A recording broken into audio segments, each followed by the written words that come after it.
Bienvenidos a El Diálogo. Hoy, nos sumergimos en un estudio fascinante sobre un proyecto que busca tender un puente entre dos mundos. La comunidad indígena Iku de la Sierra Nevada de Santa Marta en Colombia y el universo urbano, usando algo tan universal como el cacao. Y a partir de este caso, surge una pregunta que creo que es central en nuestra era digital. Estas prácticas de co-creación que mezclan saberes ancestrales con narrativas transmedias, ¿son de verdad una ruta hacia la soberanía cultural y tecnológica para los pueblos originarios? ¿O, por el contrario, corren el riesgo de terminar reforzando, quizás sin quererlo, las mismas lógicas de mercado que históricamente los han marginado? Es la tensión fundamental.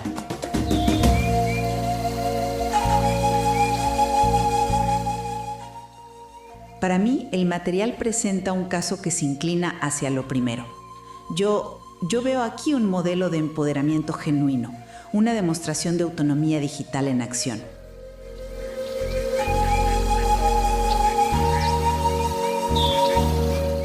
Y yo, cambio, al que reconozco el enorme valor del proyecto, tengo mis dudas.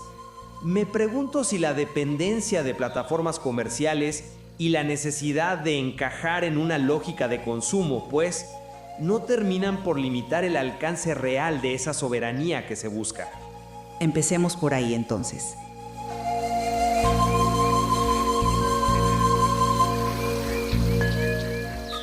Desde mi punto de vista, lo que hace a este proyecto tan potente es que no estamos hablando de una simple adopción de tecnología.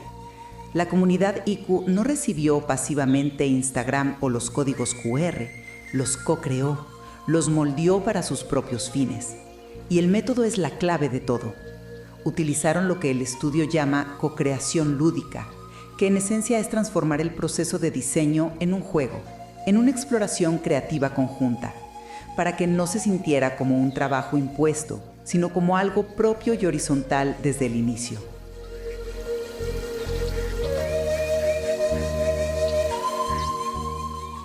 Entiendo. Se busca evitar la clásica dinámica del experto que llega a enseñar. Exactamente. Y el resultado es que los saberes ancestrales no fueron un adorno, sino el eje de todo el proceso. La prueba más clara que ofrece el estudio es que los propios participantes no ven estas plataformas como una cultura impuesta. Al contrario, las describen como espacios comunes y apropiados. Eso es pasar de la asimilación a la apropiación estratégica. Al final, lo que construyen es un ecosistema transmedia, una red que conecta el empaque físico del cacao con videos y relatos digitales, permitiéndole difundir su memoria biocultural en sus propios términos.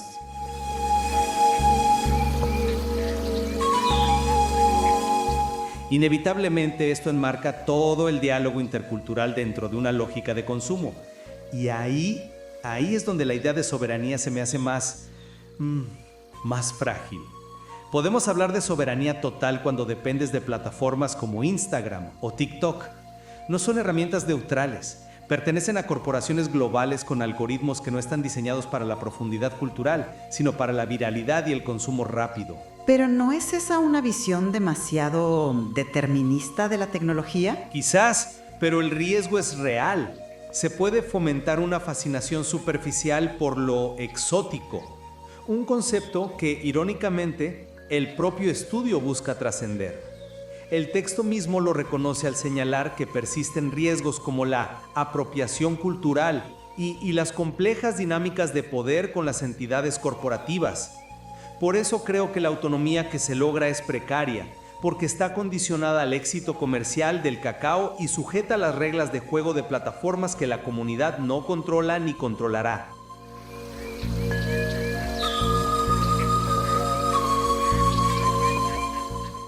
Para mí, la verdadera soberanía no debería depender de la validación del mercado Bunachi, es decir, del mercado no indígena. Ahí es donde no estoy de acuerdo.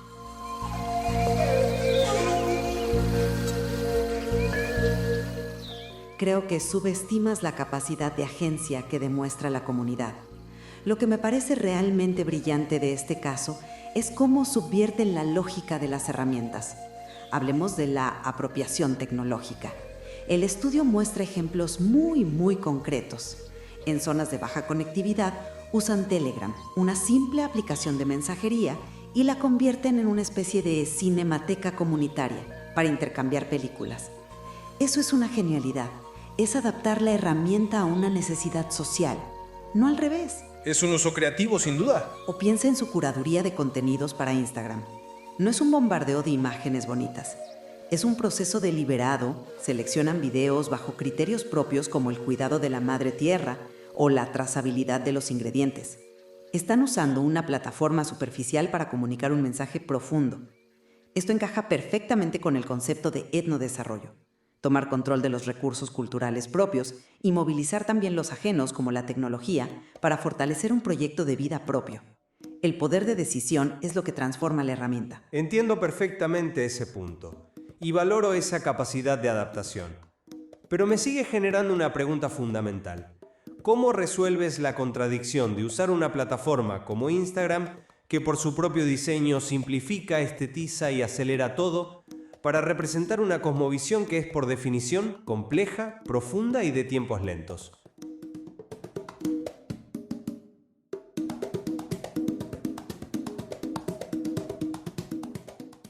Por más que te apropias del martillo, sigue sirviendo para clavar clavos. El medio nunca es completamente neutro, ¿no? El algoritmo de la plataforma, que es invisible y está fuera de su control, sigue premiando cierto tipo de contenido. ¿No podría eso, sutilmente y a largo plazo, empezar a modelar la narrativa a favorecer las partes más instagramiables de la cultura IQ? Comprendo el riesgo teórico, pero el estudio parece mostrar lo contrario en la práctica. Nos muestra que no se dejaron llevar por esa lógica. Y esto me lleva al segundo punto de fricción, el rol del mercado. Lo enmarcas como una limitación, pero yo creo que aquí también hay una subversión. El intercambio comercial no es una simple mercantilización de la cultura. La tienda en Bogotá, que es el punto de contacto, fue fundada por la propia familia IQ con un objetivo claro: preservar y transmitir su memoria. El cacao no es el fin, es el vehículo para iniciar una conversación mucho más amplia. Pero es una conversación entre iguales. Yo creo que hicieron todo lo posible para que lo fuera. Fíjate en el proceso de co-creación de los empaques. No fue un ejercicio de branding corporativo. El estudio lo describe como un proceso multisensorial que integró la cosmovisión IQ de una forma muy íntima. Hay un ejemplo precioso de un joven participante que, mientras diseñaba, recordó la melodía de su flauta tradicional y la incorporó al diseño del empaque. Eso no responde a ninguna demanda del mercado. Es una expresión cultural auténtica que ahora viaja en un producto.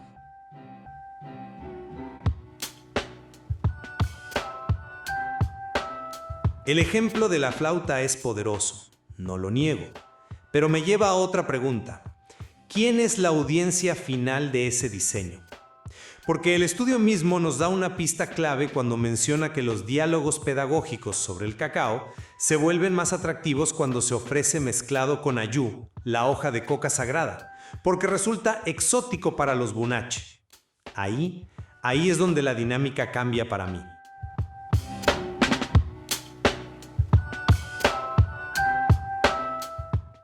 Sugiere que el motor del diálogo, al menos en parte, es la curiosidad del comprador externo por lo que percibe como auténtico y exótico.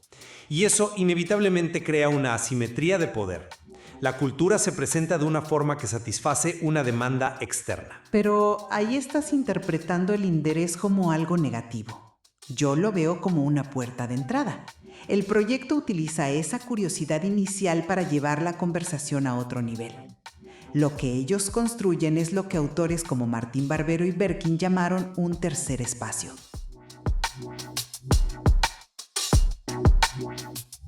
Es decir, una zona de contacto donde ni la cultura dominante ni la indígena se imponen, sino que negocian y crean algo nuevo juntas. El empaque no es solo un producto, es un mediador, un puente. El código QR es una invitación explícita. No te quedes en el consumo, ven a nuestro espacio digital, entiende el proceso, nuestra conexión con la tierra. Es una estrategia para transformar a un simple consumidor en un interlocutor. Es usar el mercado como una plataforma para la pedagogía cultural. Es una estrategia muy inteligente, estoy de acuerdo. Pero la estabilidad de ese modelo pedagógico me genera dudas. Se apoya en la curiosidad del consumidor. Y la curiosidad en el mercado global es muy volátil. La fascinación con lo exótico es un motor potente, pero también efímero. Hoy es el cacao de la sierra, mañana será otra cosa. ¿Qué pasa con el diálogo si el producto deja de venderse bien o si la novedad se desvanece? El riesgo es que la conversación se detenga. Y entonces, la soberanía no es tal, sino una libertad condicional sujeta a las leyes de la oferta y la demanda de la atención del mundo urbano. Pero eso nos lleva a la cuestión de la horizontalidad. ¿Fue real o solo una inspiración? Yo creo que el estudio aporta evidencia sólida de que se logró un intercambio mucho más equitativo de lo normal. El método de las cartas viajeras es un ejemplo perfecto. Los prototipos de los empaques no se diseñaron en Bogotá y se enviaron como un producto terminado. No, viajaron a la sierra como borradores para ser intervenidos, criticados y rediseñados por los propios productores de cacao. Eso es un flujo de comunicación genuinamente bidireccional. De hecho, los hallazgos del estudio citan intercambios sin dominación cultural. Eso no es poca cosa. Que en la mayoría de proyectos de diseño participativo, el equilibrio de poder a veces se ve limitado y que al final del día son los expertos externos quienes toman las decisiones finales. Si bien este proyecto buscó explícitamente romper con eso, la estructura fundamental de un equipo de investigación que facilita y una comunidad que participa, pues no se desvanece por completo. La percepción de horizontalidad de los participantes es increíblemente valiosa, sí, pero no necesariamente radica las estructuras de poder subyacentes que existen entre la academia y la comunidad o entre la ciudad y el campo. Creo que aquí el esfuerzo por desmantelar esa estructura fue radical.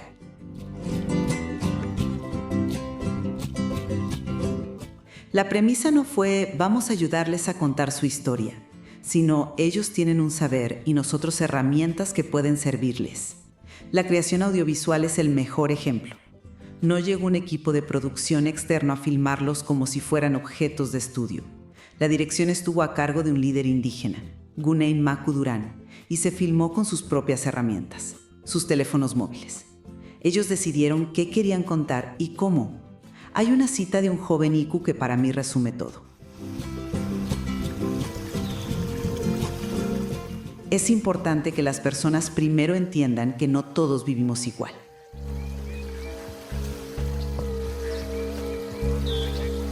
El núcleo de su soberanía comunicativa está ahí, en controlar la narrativa para combatir el exotismo, no para alimentarlo. Y concedo que el proceso de producción fue mucho más horizontal, pero mi duda persiste sobre el resultado. El contenido, aunque producido de forma autónoma, sigue circulando en un ecosistema que no controlan y que, volvemos a lo mismo, está diseñado para el consumo. Se crea un video para TikTok, se vincula con un código QR en un producto que se vende en una tienda en una gran ciudad. El ciclo completo depende del acto de compra. La estructura de poder, que quizás se disolvió en el proceso creativo, reaparece con toda su fuerza en el momento de la distribución y el consumo. La horizontalidad del taller se enfrenta a la verticalidad del mercado. Yo creo que el estudio documenta un caso ejemplar de cómo se navega esa tensión con éxito. La comunidad Iku no se presenta como víctima de la tecnología o del mercado, sino como una agente estratégica que utiliza las herramientas del siglo XXI para sus propios fines, fortalecer su identidad, conectar mundos y ejercer su soberanía. La clave de todo, para mí, fue el poder de decisión y la co-creación, que les permitieron transformar recursos ajenos en algo profundamente propio y generar un diálogo intercultural más dinámico y sí, más horizontal. Yo por mi parte cierro manteniendo una mirada más cautelosa. Aunque este proyecto es un avance notable que demuestra la enorme agencia de la comunidad, creo que es crucial no ser ingenuos. La inserción de este diálogo en una dinámica de mercado y su dependencia de plataformas digitales comerciales presentan riesgos que no podemos ignorar. A largo plazo, podrían limitar esa soberanía y fomentar, sin que nadie lo desee, una versión de la cultura que es funcional al consumo, en lugar de ser una expresión plenamente autónoma. Al final, ambas lecturas del material nos muestran la enorme complejidad que surge cuando los saberes ancestrales se encuentran con las tecnologías globales. No hay una respuesta fácil o una fórmula mágica. Exacto. Y quizás el estudio nos deja con una paradoja fascinante. Para que la soberanía cultural IQ sea visible y relevante en el mundo global, primero debe hacerse, en cierto modo, consumible. La verdadera pregunta, la que queda abierta, es si es posible controlar las reglas de ese consumo a largo plazo sin que el mensaje original se diluya. Queda claro que la soberanía cultural no es un destino al que se llega, sino un proceso constante de negociación, resistencia y creación. Y este caso es un capítulo increíblemente rico para seguir explorando esa tensión.